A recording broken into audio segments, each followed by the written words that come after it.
કેટલાય એવા વિસ્તાર છે કે જ્યાં લોકો પાણી માટે વલખા મારી રહ્યા છે। ત્યાં વડોદરામાં હવે હજારો લીટર પાણીનો વેડફાટ થઈ રહ્યો છે। વધુ એક પાણીની લાઇનમાં ભંગાણ સર્જાયું છે। વડોદરાના ગોત્રી વિસ્તારમાં ભંગાણ સર્જાયું। ભર શિયાળે ચોમાસા જેવી સ્થિતિ જોવા મળી છે અને વાહન ચાલકોને પણ અવરજવરમાં મુશ્કેલીનો સામનો કરવો પડી રહ્યો છે। પીવાના શુદ્ધ પાણીનો વેડફાટ થતા તંત્ર ઘોર નિદ્રામાં હોય તે પ્રકારની પરિસ્થિતિ જોવા મળી છે।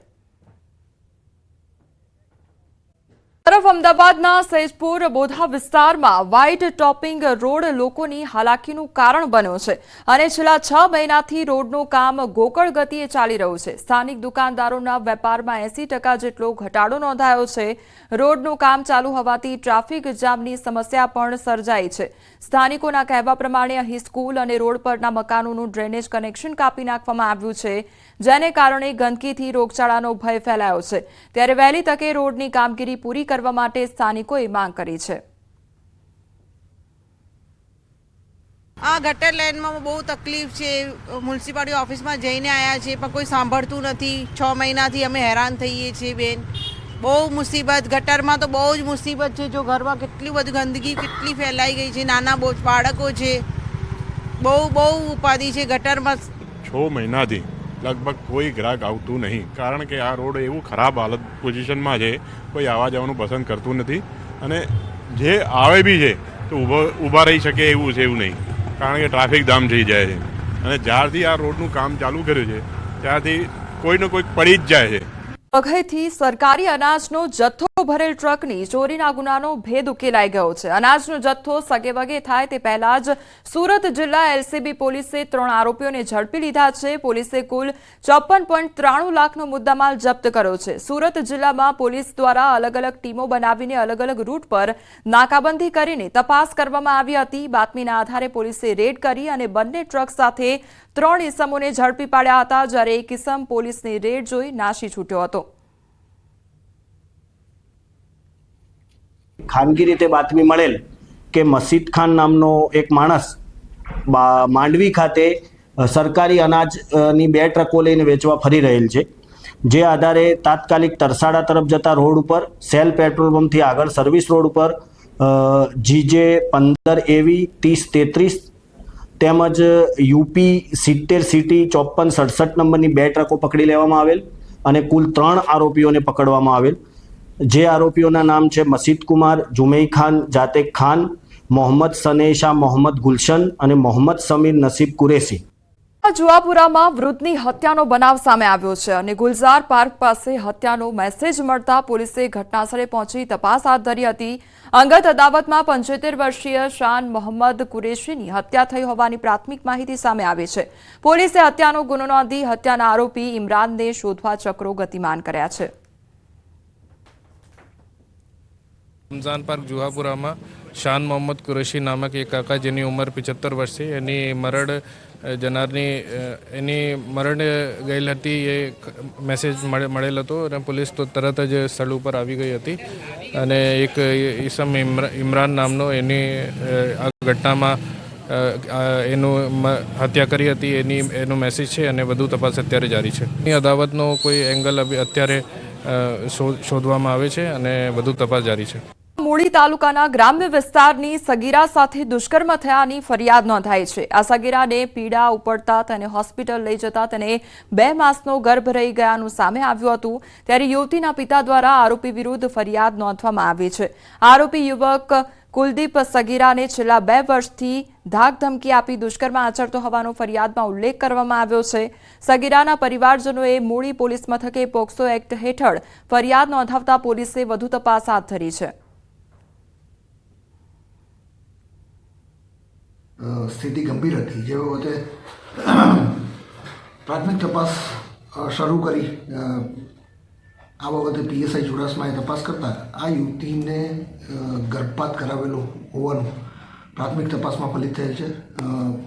તેમના પિતાનું નિવેદન વગેરે લેવાની કાર્યવાહી હાલ ચાલુ છે। કેવી રીતે કોની સાથે સંબંધો હતા તે માં શ્રી પાટીદાર યુવા સેવા સંઘનું પ્રથમ સંમેલન યોજાયું હતું અને જેમાં મોટી સંખ્યામાં પાટીદાર સમાજના લોકો જોડાયા હતા. આ સંમેલનમાં પાટીદાર યુવા સેવા સંઘના આગેવાન મનોજ પનારાએ સંબોધન કરતા હુંકાર કર્યો હતો. તેમણે જણાવ્યું કે ગુજરાતમાં ઓનલાઈન ગેમિંગ, ઓનલાઈન સટ્ટા પર પ્રતિબંધ મૂકવામાં આવે તેમજ મોરબીમાં સ્ટંટબાજી, રોમિયોગીરી, કન્યા છાત્રાલય પાસે કડક પેટ્રોલિંગ, પાટીદાર સમાજના લોકો પર થતી ફરિયાદોમાં યોગ્ય તપાસ કરી ફરિયાદ દાખલ કરવામાં આવે. ઉલ્લેખનીય છે કે વ્યાજખોરો અને લુખ્ખા તત્વો સામે લડવા માટે સામૂહિક ગન લાયસન્સની માંગ કર્યા બાદ મોરબીમાં પાટીદાર યુવા સેવા સંઘનું આ પ્રથમ સંમેલન હતું. કે પાટીદારોને દૂધની ગાય સમજીને ગમે તે હાલતા ચાલતા દોતો જાય છે. આ દોવાની પ્રવૃત્તિઓ જે તે લોકો કરી રહ્યા છે એને મારી આ તકે સંગઠનના માધ્યમથી ચેતવણી છે કે હવે આ બકરી નથી, આ ગાય નથી, આ સિંહણનું સ્વરૂપ લીધું છે. દોવાનું બંધ કરી દઈએ, નહીતર દોવાવાળાની શું હાલત થશે આ સમાજ હવે આવતા દિવસોમાં બતાવશે. જૂનાગઢની વિસાવદર વિધાનસભાની ચૂંટણી પૂર્વ એમએલએ હર્ષદ રીબડિયાને કારણે યોજાતી નથી, આવો આક્ષેપ આમ આદમી પાર્ટીના નેતા ગોપાલ ઇટાલિયા દ્વારા કરવામાં આવ્યો છે. જૂનાગઢમાં ઇકોઝોન મુદ્દે વિરોધમાં મળેલા સંમેલનમાં ઇટાલિયાએ કહ્યું કે વિસાવદરની ચૂંટણી ન યોજાવાનું મુખ્ય કારણ હર્ષદ રીબડિયા છે. હર્ષદભાઈ રીબડિયાએ ગુજરાત હાઈકોર્ટની અંદર જે પિટિશન કરી છે એના કારણે વિસાવદરની ચૂંટણી થઈ શકતી નથી એવું મારી પાસે ભારતના ચૂંટણી પંચે આપેલો લેટર છે. ભારતનું ચૂંટણી પંચ ચૂંટણી કરાવવા ઈચ્છે છે વિસાવદરમાં, પરંતુ હર્ષદભાઈએ ખોટી પિટિશન હાઈકોર્ટમાં કરી છે, તેના કારણે ચૂંટણી થતી નથી વિસાવદરમાં. અમરેલીમાં બનાવટી લેટર મામલે તપાસનો ધમધમાટ શરૂ કરવામાં આવ્યો છે અને મુખ્ય આરોપી મનીષ વઘાસિયાની ઓફિસ પહોંચી પોલીસ અને પોલીસે ગુનાનું રિકન્સ્ટ્રક્શન કરી પંચનામું કર્યું છે. કૌશિક વેકરિયા વિરુદ્ધ બનાવટી લેટર બનાવવામાં આવ્યો હતો. આ કેસમાં મુખ્ય આરોપી પૂર્વ ભાજપ હોદ્દેદાર મનીષ વઘાસિયા સહિત 4 આરોપીઓની ગઈકાલે ધરપકડ થઈ હતી, જેમાં Amreli cyber crime, local crime બ્રાન્ચની ટીમો આરોપી સાથે પ્રથમવાર આરોપીની ઓફિસ પહોંચી હતી, જ્યાં મુખ્ય આરોપી મનીષ વઘાસિયાની ઓફિસ ટ્રેડ સેન્ટર કોમ્પ્લેક્સમાં પૂર્વ સાંસદ નારણ કાછડિયાની કાર્યાલય બાજુમાં આવેલી છે. અમરેલી તાલુકા પંચાયતના પ્રમુખ કિશોર કાનપરિયાના લેટર પેડ પર ડુપ્લિકેટ લેટર બનાવી ડુપ્લિકેટ સાઇન સાથે ધારાસભ્ય કૌશિક વેકરિયાને જે બદનામ કરવા માટે ભ્રષ્ટાચારના આરોપો કરવામાં આવ્યા હતા. આ સમગ્ર મામલે અમરેલી જિલ્લા પોલીસે 4 આરોપીઓની ધરપકડ કરી છે. 4 આરોપીઓ છે તે ભાજપ સાથે જોડાયેલા છે, જેમાં મુખ્ય આરોપી મનીષ વઘાસિયા છે, તેમની આ ઓફિસ છે. અત્યારે અમરેલી પોલીસ દ્વારા રિકન્સ્ટ્રક્શન કરવામાં આવી રહ્યું છે. આ લેટર ક્યાં બનાવવામાં આવ્યો, કેવી રીતે બનાવવામાં આવ્યો અને કઈ દિશામાં તેમને કઈ રીતે વાયરલ કરવામાં આવ્યો, સમગ્ર મામલે અત્યારે હાલ તપાસ ચાલી રહી છે. રાજન ગઢિયા, ન્યૂઝ 18 ગુજરાતી, અમરેલી. કેન્દ્રમાં તાપણા અંગે ખુલાસા થયા છે અને મીડિયા અહેવાલો બાદ આરોગ્ય કર્મીનો બચાવ કરવામાં આવ્યો છે. શાપર આરોગ્ય કેન્દ્રના અધિકારીનો હાસ્યાસ્પદ જવાબ સામે આવ્યો છે. સમગ્ર ઘટનાને ઢાંકવાનો પ્રયાસ અધિકારી દ્વારા કરવામાં આવ્યો છે. લેખિત જવાબમાં હાસ્યાસ્પદ બાબતો બહાર આવી છે. તાપણું નહીં પરંતુ અકસ્માતથી આગ ખપાવી છે. લેબમાં સળગાવેલું રૂ બોક્સ પર પડ્યું હતું તેવું કહેવામાં આવ્યું છે. તો ગ્લાસથી આગ ઓલવવાનો પ્રયાસ પણ કરવામાં આવ્યો, તેમ છતાં કોઈએ વિડીયો બનાવી વાયરલ કર્યો છે તેવું કહ્યું છે. ફાયર સેફટીના સાધનો અંગે પણ ખુલાસો તેમના દ્વારા કરવામાં આવ્યો છે. તો આરોગ્ય કેન્દ્રના અધિકારીના જવાબ સામે અનેક સવાલ હવે ઉઠ્યા છે. વિડીયોમાં જોવાતી આગ અને જવાબમાં ભારે ફરક જોવા મળી રહ્યો છે. વિડીયોમાં કર્મીઓ તાપણું કરતા નજરે પડતા દેખાય છે. શું આરોગ્ય વિભાગ કેન્દ્રના સીસીટીવી ચેક કરવામાં આવશે કે કેમ, તેને લઈને સવાલ ઉદ્ભવી રહ્યો છે. આરોગ્ય કેન્દ્રના સીસીટીવીથી હવે તમામ રાઝ ખુલશે. અગ્નિકાંડને આમંત્રણ આપતા હોય તે પ્રકારે તાપણું કરવામાં આવ્યું હોય તે પરિસ્થિતિ સામે આવી છે.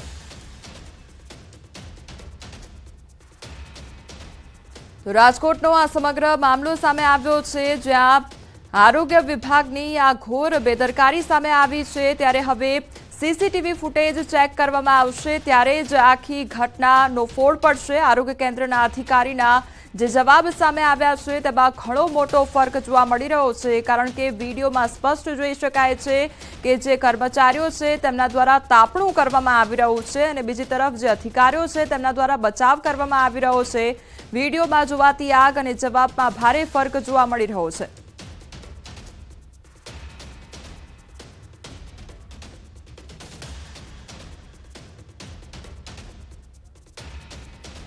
તમારી સાથે હાલ સંવાદદાતા હાર્દિક જોડાઈ ગયા છે. હાર્દિક, જે પ્રમાણે રાજકોટની આ આરોગ્ય વિભાગની એક તો ગંભીર બેદરકારી સામે આવી છે, એક તરફ સ્વ બચાવ કરવામાં આવી રહ્યો છે કે તાપણું નથી કરવામાં આવ્યું, અને બીજી તરફ વિડીયોમાં સ્પષ્ટ જોવા મળી રહ્યું છે કે તાપણું જ થઈ રહ્યું છે, ત્યારે ઘણા સવાલો ઉદ્ભવી રહ્યા છે. અત્યારે હાલ શું અપડેટ મળી રહ્યું છે?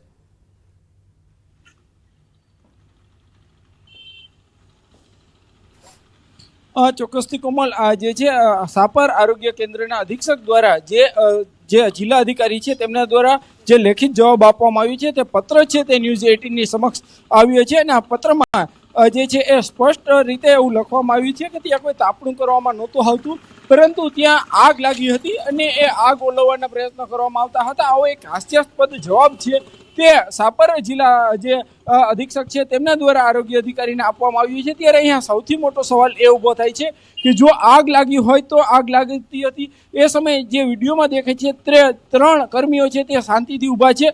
બીજી તરફ આ જે છે પત્રમાં એવું જણાવવામાં આવ્યું છે કે આગ ઓલવવા માટે પાણીનો છંટકાવ કરવાનો પ્રયાસ કરવામાં આવ્યો હતો, પરંતુ જે જગ્યાએ આગ લાગી છે, જે જગ્યાએ લોકો ઊભા છે, એમની એક્ઝેક્ટ ડાબી સાઈડ જે ફ્રીજ છે, જે વોટર કુલર છે તે પણ છે, અને ત્યાં કોઈ જ જગ્યાએ કોઈ કાર્યવાહી કરવામાં નથી આવતી. તો પછી આ પાણીનો ગ્લાસ પાણી આવશે ક્યાંથી, ઠારશે કેવી રીતના? એટલે કે ક્યાંક ને ક્યાંક જે છે ન માત્ર મીડિયાને પરંતુ આ જે કર્મી છે જેમને દ્વારા જવાબ આપવામાં આવ્યો છે તે સિવિલ અધિક્ષક દ્વારા તેમના ઉપરી અધિકારીને પણ ક્યાંક ગેરમાર્ગે દોરવાનો પ્રયત્ન કરવામાં આવતો હોય તેવું સ્પષ્ટ રીતે જણાઈ રહ્યું છે.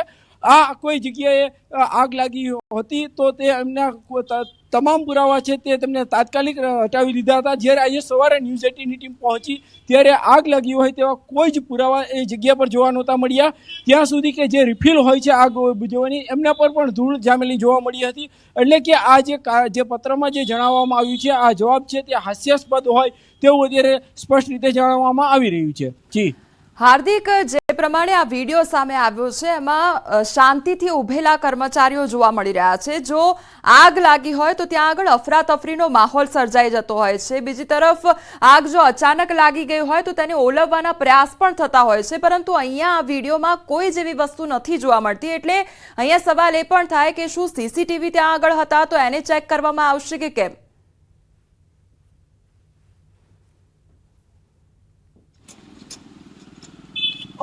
ત્યાં જ્યારે ન્યૂઝ 18ની ટીમ પહોંચી અને તપાસ કરવામાં આવી તો તે જગ્યાએ કોઈ જ સીસીટીવી નહોતા. આ જે આરોગ્ય કેન્દ્ર છે તે કહી શકાય કે એક શેડમાં ચાલી રહ્યું છે, એક જે ભાડાના મકાન છે તેમાં ચાલી રહ્યું હોવાની. હાર્દિક, આપને રોકવા માંગીશ. આપણી પાસે આરોગ્ય અધિકારી નિશી શાહ જોડાઈ ગયા છે. સૌપ્રથમ તો આપનું ન્યૂઝ 18માં સ્વાગત છે. હવે આ આરોગ્ય કેન્દ્રની બેદરકારી સામે આવી છે અને જે કર્મચારીઓ છે તે ત્યાં આગળ તાપણું કરી રહ્યા છે. જો અહીંયા આગ લાગી હોય તો એના માટે જવાબદાર કોણ? મેડમ, આ વસ્તુ સહેજ પણ માન્ય નથી અને સહેજ પણ આ વસ્તુને ટોલરેટ ના કરી લેવાય, અને આની ઉપર આપણે એક્શન લીધેલું છે અને પ્રોસેસમાં છે. નિશીબેન, એટલે કયા પ્રકારની હવે એક્શન લેવામાં આવી રહી છે અને કયા પ્રકારની અત્યારે તપાસ હાથ ધરવામાં આવી છે? શું આ કર્મચારીઓ ખરેખર ત્યાં આગળ તાપણું કરતા હતા કે પછી આગ લાગી હતી? ના, આગ નથી લાગી મેડમ, અને એ કર્મચારીઓ માટેના એ લોકોના નિવેદન લઈને આવતીકાલે આપણે આરોગ્ય અધિકારી સમક્ષ એમને બોલાવીને એમનું નિવેદન ત્યાં લાઈવ લેવામાં આવશે, અને પછી સાહેબ જે પણ હશે ડિસિઝન લેશે એ પ્રમાણે એનું ફોલોઅપ લેવામાં આવશે. નિશીબેન, શું અવારનવાર આ પ્રકારની ઘટનાઓ બનતી હોય છે ખરી, અને કે આ પહેલી વાર આ પ્રકારે ધ્યાનમાં આવી છે ઘટના? ના, પહેલી વાર જ ધ્યાનમાં આવી છે મેડમ. આવું અત્યાર સુધી ક્યારેય ધ્યાનમાં આવેલ નથી. અને નિશીબેન, એવું પણ કહેવામાં આવ્યું હતું કે રૂ સળગાવવામાં આવ્યું હતું અને તેના કારણે આગ લાગી હતી, એ પ્રકારની વાત પણ કરી હતી. તો શું એ વાત સાચી છે કે પછી તાપણું કરી રહ્યા હતા એ વાત સાચી છે કે પછી ખરેખર આગ લાગી હતી એ વાત સાચી છે? આગ નથી લાગી મેડમ, અને જે કર્મચારી દ્વારા આ જે કર્મચારીનો વિડીયો આપણે આમાં આવેલો છે એ કર્મચારી દ્વારા આપણે જયારે તપાસ કરવામાં આવી ત્યારે એમણે આપણને કોટન બળવાની જ વાત કરી છે, જે એની અત્યારે ડીપ ઇન્વેસ્ટિગેશન હજી પણ આપણે ચાલુ છે. એમનું નિવેદન, એમની ક્રોસ તપાસ બધું જ કરવામાં આવશે. જી નિશીબેન, એટલે આપ એવું કહી રહ્યા છો કે કોટન બળ્યું હતું અને તાપણું નહોતું કરવામાં આવ્યું, એવું છે? ના, કોટન બી બળ્યું નહોતું, એટલે એ જ શું થયું હતું, હકીકતે શું પ્રોસેસ થઈ હતી અને ખરેખર કેવી રીતે ઘટના ઘટી કે જે વિડીયોની અંદર આપણને આવી રીતે દેખાઈ રહ્યું છે, એનું આખું મૂળભૂત કારણથી લઈને શું એનું અંજામ હતો એ વિશેની આખી વ્યવસ્થિત રીતની ડીપ ઇન્વેસ્ટિગેશન આવતીકાલે સાહેબ સમક્ષ કર્મચારી પોતે રજૂ કરશે. જી નિશીબેન, હવે વિડીયો અમારી પાસે પણ આવ્યો છે અને અમે વિડીયોમાં પણ જોઈ રહ્યા છે જે કર્મચારીઓ ઊભા છે, શાંતિથી ઊભા છે, ઠંડી દૂર કરી રહ્યા હોય તે પ્રકારે ઊભા છે, કારણ કે જો આગ લાગી હોય અથવા તો કોઈ સળગ્યું હોય તો અફરાતફરી થઈ જતી હોય છે અથવા તો તેને ઓલવવાનો પ્રયાસ કરવામાં આવતો હોય છે, પરંતુ આ વિડીયોમાં એવું કંઈ જ નથી જોવા મળતું, એટલે આમાં પછી કેવી રીતે તપાસ થશે? ડેફિનેટલી એ વિડીયો મેં પણ જોયો મેડમ, અને એમાં મને પણ એવું લાગે છે કે અફરાતફરી થઈ હોય તો હું પણ મારા પેશન્ટ જ જોઈ રહી હતી ઓપીડી ટાઈમ દરમિયાન, અને હું પણ હોસ્પિટલમાં બીજા પાર્ટમાં હાજર જ હતી, એટલે અફરાતફરી થતો આપણને ધ્યાનમાં આવી જ જાત એ વસ્તુના અને યોગ્ય પગલાં લેવાયા હોત. આપણી પાસે ફાયર એક્સટિંગ્વિશર ને બધું છે જ, બરોબર, પણ હવે આ વસ્તુ કેમ આવી રીતે થઈ છે અને ખરેખર એ વખતે શું થયું ઓન ધ સ્પોટ એ વસ્તુની નિવેદન જ્યાં સુધી કર્મચારી પોતે રૂબરૂમાં ન દે ત્યાં સુધી આપણે આમાં આગળ વિશે કઈ જાણી કે જણાવી ન શકીએ. જી નિશીબેન, આપના દ્વારા કોઈ વાતચીત કરવામાં આવી હતી જે કર્મચારીઓ હાલ વિડીયોમાં જોવા મળી રહ્યા છે, શું આપની તેમની સાથે વાતચીત થઈ છે? આ સિવાય એ પણ સવાલ થાય છે કે ત્યાં આગળ કોઈ સીસીટીવી પણ કદાચ નહોતા, તો પછી વિડીયો કોઈ પણ પ્રકારનો નહીં મળે તો પછી કર્મચારીઓના નિવેદનથી કેવી રીતે સાચું માની લેવું કે એ લોકો તાપણું નહીં કરતા હોય? ના, એ તો મેડમ એ તો જે રીતનું ક્રોસ ઇન્વેસ્ટિગેશન થાય એમાં આઈડિયા આવી જ જાય કે તમે તાપણું કરતા હતા કે નહોતા કરતા કે શું હતું, અને ડેફિનેટલી એમને તાકીદ એ જ દિવસે અને એના પછીના દિવસે એટલે કે શનિવારે એમને આપી દીધેલી છે, નોટિસ અમારી કક્ષાએથી એમને આપી દીધેલી છે, જે અંગેનો ખુલાસો એમને દેવાનો રહેશે સાહેબ આગળ, એ બધી જ પ્રોસિજર થઈ ગઈ છે અને આ બધી જ વસ્તુ મેં મારા ઉપરી અધિકારી સુધી પણ ફોલોઅપ લેવડાવી લીધેલું છે, એટલે હવે આપણે એમનું નિવેદન લેવાઈ જાય અને એમની ઉપર જે એક્શન લેવાય ત્યાં સુધી વેઇટ એન્ડ વોચ કરવાનું. નિશીબેન, આપની વાતચીત થઈ છે આ કર્મચારીઓ સાથે? વાતચીત તો થઈ જ હોય ને મેડમ, એટલે એમના દ્વારા શું બચાવ કરવામાં આવ્યો હતો એ અંગે કોઈ સ્પષ્ટતા કરી શકો આપ? ના મેડમ. જી નિશીબેન, આપ અમારી સાથે જોડાયા તે બદલ આપનો આભાર. તો આ હતા આરોગ્ય અધિકારી કે જેમના દ્વારા સ્પષ્ટપણે કહેવામાં આવ્યું છે કે અત્યારે તપાસ ચાલુ છે અને યોગ્ય એક્શન પણ લેવામાં આવશે તે પ્રકારની બાહેધરી પણ આપવામાં આવી છે. ત્યારે અહીંયા સવાલ એ થાય છે કે આખરે અહીંયા સીસીટીવી નહોતા ત્યારે એ તાપણું કરી રહ્યા હતા કે પછી આગ લાગી હતી કે પછી જે ઠંડી ઉડાડવાનો પ્રયાસ છે તે તેમના દ્વારા કરવામાં આવી રહ્યો હતો, તેવા અનેક સવાલ ઉદ્ભવી રહ્યા છે.